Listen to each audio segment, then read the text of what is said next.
माता सिमसा की उत्पत्ति व कहानी। माता सिमसा की उत्पत्ति के बारे में एक किंवदंती के अनुसार एक व्यक्ति के 3 बेटे थे जिनके नाम कमरशा, ढोल, जट तथा टोबा सिंह थे। ये तीनों तत्कालीन प्रथाओं तथा परिस्थितियों के कमाऊ घाल में नौकरी करते थे तथा लंबे समय तक वहाँ रहे। टोबा सिंह ने वहाँ किसी हरिजन लड़की से शादी कर ली। उस समय छुआछूत प्रथा का प्रचलन था, इसलिए समाज को मद्देनजर रखते हुए उसके भाइयों ने टोबा सिंह को अलग रहने के लिए मजबूर कर दिया। फलस्वरूप टोबा सिंह तत्कालीन मान्यताओं के कारण अपनी पत्नी सहित भाइयों से अलग रहने लगा। एक दिन महाशिवरात्रि वाले दिन गांव की प्रथा अनुसार टोबा सिंह तलड़ी, एक प्रकार की सब्जी जो कि एक बेल के रूप में जमीन पर गड़ी रहती है, को खोदने गया। शिवरात्रि वाले दिन ही गांव के लोग कंद तलड़ी को खोदकर इसकी सब्जी बनाते हैं तथा इसे सगे संबंधियों को भी बांटते हैं। अन्य लोगों की तरह टोबा सिंह भी प्रातः घर से लगभग 3 किलोमीटर दूर नागर नामक स्थान पर तलड़ी खोदने चल पड़ा, जिसका लक्ष्य उसने काफ़ी दिन पहले बना रखा था।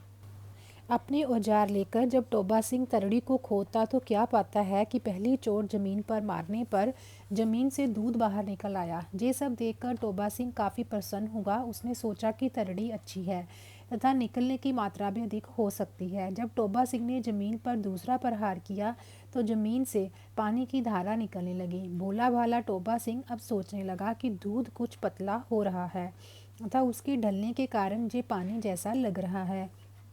और ज़मीन पर तीसरी चोट मारने पर टोबा सिंह चकित रह गया कि ज़मीन से खून निकलने लगता है। ये सब रहस्यमयी घटनाएं देखकर टोबा सिंह बहुत घबराया अतः घर वापस आ गया। एक तो तलड़ी ना मिलने के कारण टोबा सिंह दुखी था, दूसरा चिंतित भी था कि वो सब क्या था। इस बात का टोबा सिंह ने घर में जिक्र भी किया, लेकिन किसी को ये पता नहीं चला कि ऐसा क्या हो सकता है। रात का खाना खाने के बाद टोबा सिंह जब सोने लगा तो उसे चिंता तथा भय के कारण नींद नहीं आ रही थी।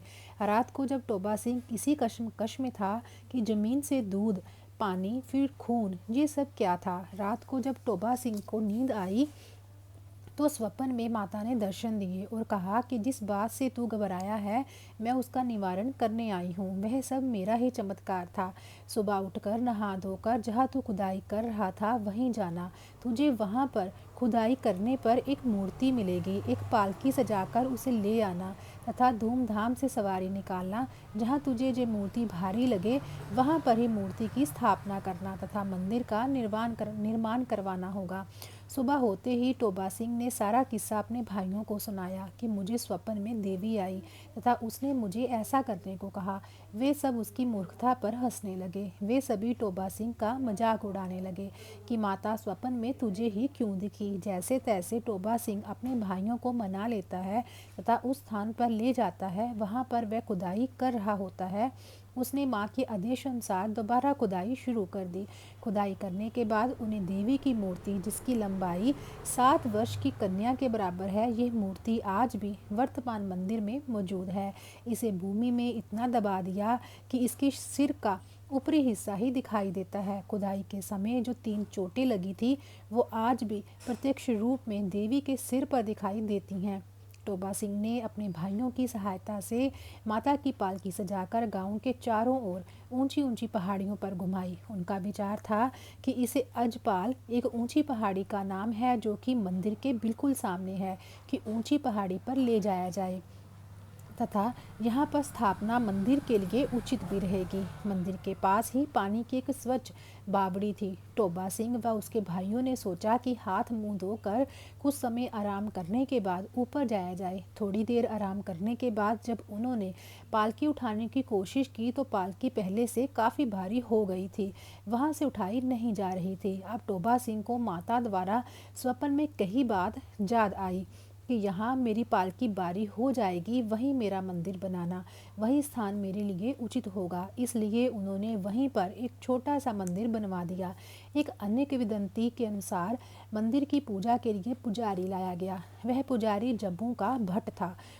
उसकी शादी जुलगन नामक स्थान में हुई थी, जो कि सिमस गांव से लगभग 12 किलोमीटर दूर है। इस प्रकार इस भट्ट ब्राह्मण की वंश वृद्धि हुई। उसके 2 पुत्र हुए, कालिया और वालिया।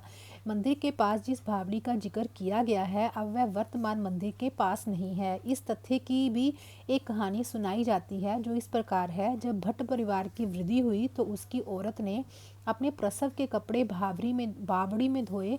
ये सब माता सिमसा को अच्छा नहीं लगा, इसलिए देवी माँ ने उसे श्राप दिया कि आज के बाद तू पानी के लिए तरसेगी और तुझे पानी नहीं मिलेगा।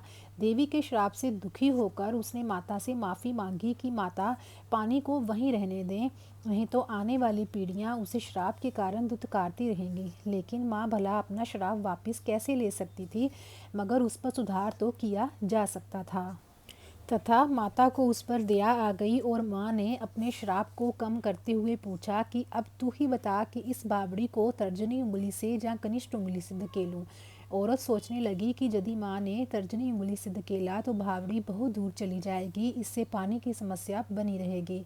इसलिए औरत ने माता से प्रार्थना की कि बावड़ी को कनिष्ठ उंगली से धकेलें, ताकि मंदिर की स्वच्छता बनी रहे व पानी भी दूर ना जाए। इस तरह से माता ने बावड़ी को अपनी कनिष्ठ उंगली से धकेला तथा वह वर्तमान मंदिर जहाँ अपने पहले स्थान से 1.5 किलोमीटर दूर स्थानांतरित हो गई।